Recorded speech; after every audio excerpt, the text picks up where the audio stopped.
Yo les gars, yo tout le monde, on se retrouve pour une nouvelle vidéo, un nouveau match qui nous attend, Newcastle-Barça. Premier match en Ligue des Champions pour mes Coolers contre Newcastle à l'extérieur à St James Park. Un déplacement vraiment compliqué, les Parisiens peuvent en témoigner. Ça va être un match vraiment tendu avec énormément d'intensité. Il faudrait être prêt, mais vous allez le voir, je pense que mon Barça est prêt malgré les absents. On a une absence de Baldé, une absence de Lamine Yamal, des joueurs qui reviennent, De Jong, Lewandowski, etc., etc. On va en parler durant cette vidéo. Juste avant que celle-ci commence, merci comme d'habitude à toutes les personnes qui prennent quelques instants pour s'abonner, pour liker, pour me donner vos avis dans les commentaires, vos pronostics. On va également pronostiquer la rencontre en fin de vidéo. Je vais aussi vous donner mon 11.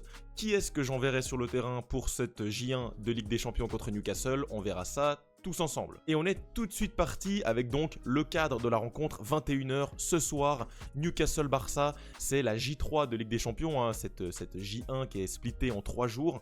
On joue donc jeudi, ça me rappelle des mauvais souvenirs en Europe, avec donc plusieurs blessés. On va commencer par ça. Tout d'abord, au Barça, on connaît les blessures de Baldé, Gavi, Lamine Yamal, Ter Stegen évidemment, c'est les 4 blessures. Flick devrait être quand même là. Finalement, sa suspension elle a été annulée, je crois, donc il sera bien sur le banc. En face, on a une blessure de Jacob Ramsey et de Yohan Wissa qui s'est fait mal, je crois, en sélection avec le RD Congo. Il sera pas là, tout simplement. Malgré tout, le 11 titulaire est quand même très bien revenu parce que, on le sait, Tonali avait eu un petit souci à l'épaule, Joelinton avait eu sa blessure, Voltemade est arrivé, et donc tu as une équipe qui est très compétitive. Tu as ton 11 type, on va se le dire, avec Elanga, Barnes ou Gordon sur les côtés. Je connais pas trop la situation de Gordon actuellement, il devrait normalement être là, il a été suspendu en PL mais pas en Ligue des Champions, donc il devrait être là. Le Barça devrait arriver avec une compo comme d'habitude en 4-2-3-1 pour cette rencontre. On va parler des deux équipes en détail, la forme de ces équipes là. Newcastle, c'est une équipe qui commence moyennement son championnat. Pourquoi? Parce qu'ils ont fait qu'une victoire sur 4 matchs, et cette victoire c'était lors de la dernière journée. Ils ont gagné entre guillemets que 1-0 contre Wolverhampton, une équipe qui est à la ramasse complète. Le premier but, par contre, de Voltemade, Nick Voltemade, qui avait fait sa première titularisation. Il a marqué un plutôt beau but de la tête. Malgré tout, le match était pas fameux de la part de Newcastle, qui avait aligné quand même une équipe plus ou moins type avec Murphy ici, mais le milieu de terrain était là, les défenses, le gardien, tout le monde était là. T'avais que Murphy qui va changer sur le Barça. Donc au final, t'as eu quand même du mal face à cette défense des Wolves. T'as pas réussi à mettre du jeu. Pour l'instant, c'est pas vraiment ça.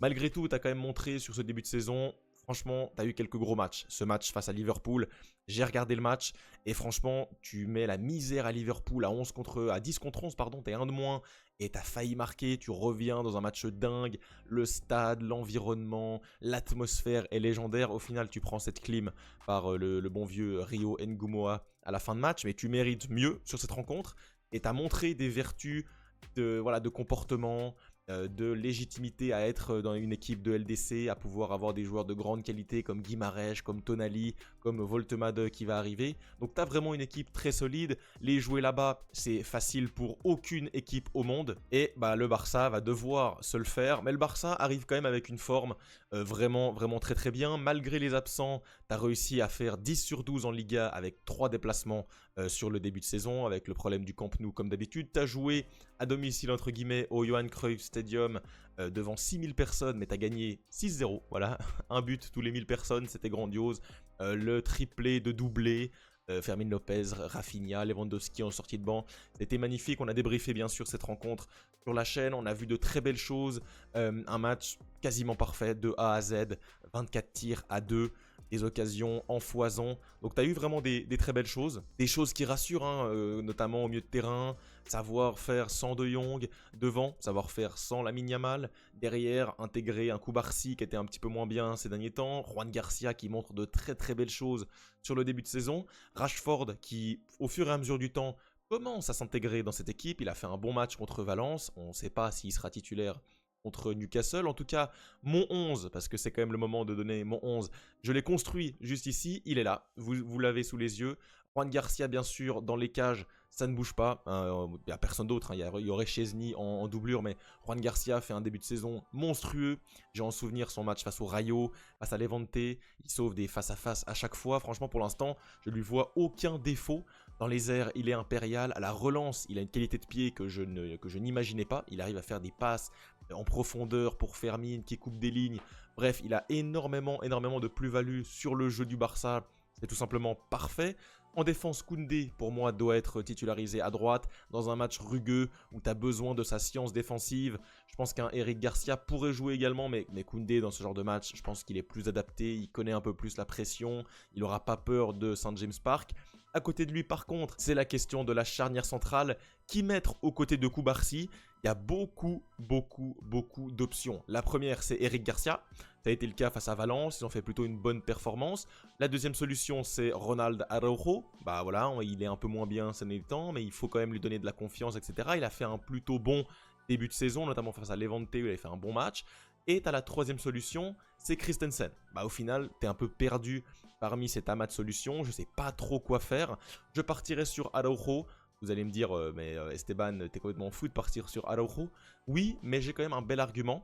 C'est que Nick Woltemade, en face, donc en face de Araujo, fait 1m99. Il fait quasiment 2 mètres. Et finalement, Araujo, c'est le plus grand de nos défenseurs. Il fait 1m91. Pour moi, tu auras besoin de cette taille-là. Tu as besoin de cet impact physique. Si tu mets un Eric Garcia, bah, ça pourrait être terrible parce que tu as des gars qui font 1m80 contre un mec qui fait 2 mètres. Ça serait beaucoup trop déséquilibré. Il va falloir que Araujo, avec son physique, avec sa vitesse, quoi qu'on en dise, il fait quand même peur à ses défenseurs. Je l'ai trouvé très rugueux sur le début de saison. Et c'est quand même un point plutôt positif parce qu'il ne fait pas tellement de fautes. Hein. Il est surtout rugueux sur l'homme, mais dans les règles. Pour moi, tu auras besoin de ce Araujo contre Woltemade pour le museler, pour le pocket, comme on dit. Et c'est aussi un test pour lui. Il faut qu'il soit capable de gérer ce genre de match. Il faut qu'il soit un élément, pas clé, mais un élément que tu peux compter, fiable dans cet effectif. Donc c'est très important. Et moi, je pars avec Araujo. À côté de lui, Koubarsi, il n'y a pas de débat. Gérard Martin à gauche, en l'absence de Baldé. Pour moi, c'est trop tôt pour faire partir un Torrens. Ça serait trop compliqué dans un match bourbier à l'extérieur. Gérard Martin, au moins, il connaît ce genre de match. Hein. Il a joué à San Siro en demi-finale de LDC. Il a fait un bon match offensif, un peu moins défensif, mais c'est un joueur qui assure. Je le trouve plutôt bon sur le début de saison, assez étonnamment. Franchement, c'est un joueur que j'estimais pas tellement, mais on voit vraiment qu'il a quand même de la qualité, qu'il n'est pas là par hasard, bien sûr. Donc je pars quand même sur Gérard Martin. Au milieu de terrain, on devrait avoir le retour de Frenkie de Jong. Et apparemment, il serait à 100%, donc il sera là et c'est parfait. Aux côtés de Pedri, c'est un des meilleurs doubles pivots au monde. Donc c'est parfait, il va falloir faire quand même attention à l'intensité. Je me fais pas de soucis pour Pedri. Et du côté de De Jong, on sait que dans ces matchs-là, des fois, il a un peu du mal. Physiquement, il pêche un peu. Il faut faire attention parce que si jamais on a un Casado en backup qui est lui beaucoup plus apte à aller au duel, à être hargneux, etc. Donc moi, je pars quand même avec De Jong, mais un Casado, ça me surprendrait pas. Par contre, ce qui me surprendrait, c'est Dani Olmo. Dans ce genre de match, pour moi, tu as besoin de Fermin Lopez, de sa hargne, de son envie de tout casser cette saison.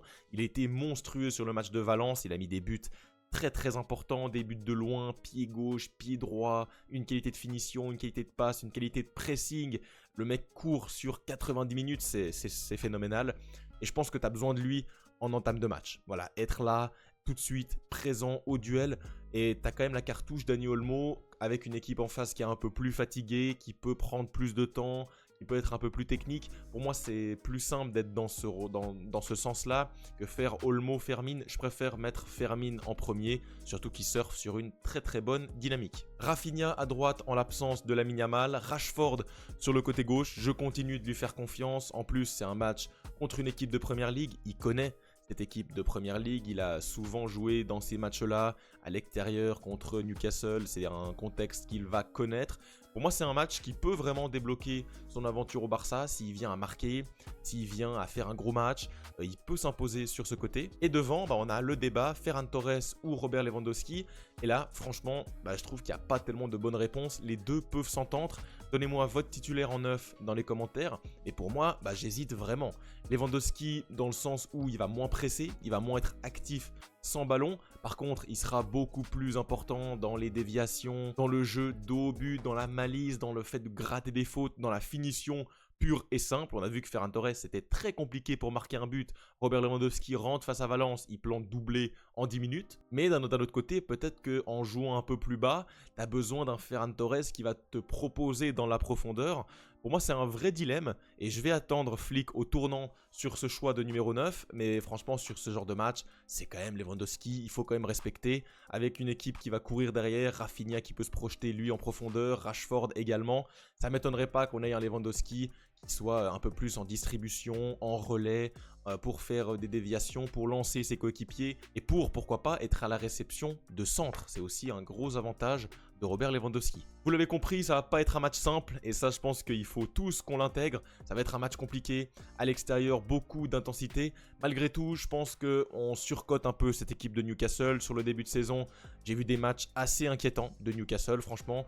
Pas tous les matchs ont été bons, tu fais 0-0 contre Leeds, tu perds au final contre Liverpool, tu fais même nul contre Aston Villa, une équipe qui est en grande difficulté, tu perds contre l'Atlético, il me semble que c'est en préparation.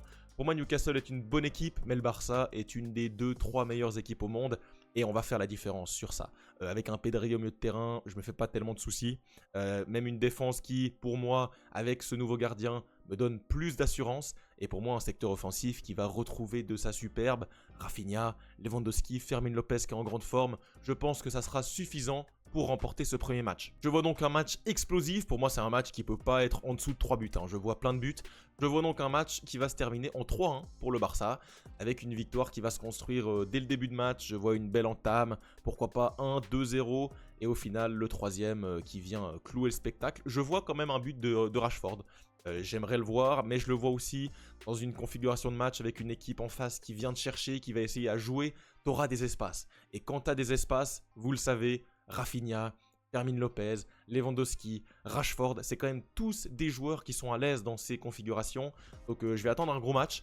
Et pour moi, c'est un match presque déjà capital pour la saison. Si tu perds ce match, derrière tu reçois le PSG. On a vu que le PSG, ça rigolait absolument pas.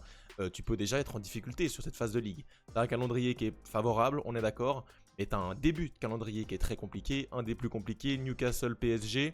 À l'extérieur en plus, à St James Park, il faut tout de suite marquer le ton et marquer les esprits. Vous avez mon prono, j'attends le vôtre en commentaire. Et nous, on se retrouve, pas ce soir, mais on se retrouvera demain pour un débrief beaucoup plus à froid où je vais regarder 2 fois la rencontre. On va être vraiment pointilleux. C'est un match très très important. Je vais donc me donner de la peine pour le débrief et même les enseignements. Donc voilà, je vous souhaite à tous et à toutes un très très bon match ce soir. Ça va être un match dantesque. La Ligue des Champions, c'est bel et bien parti.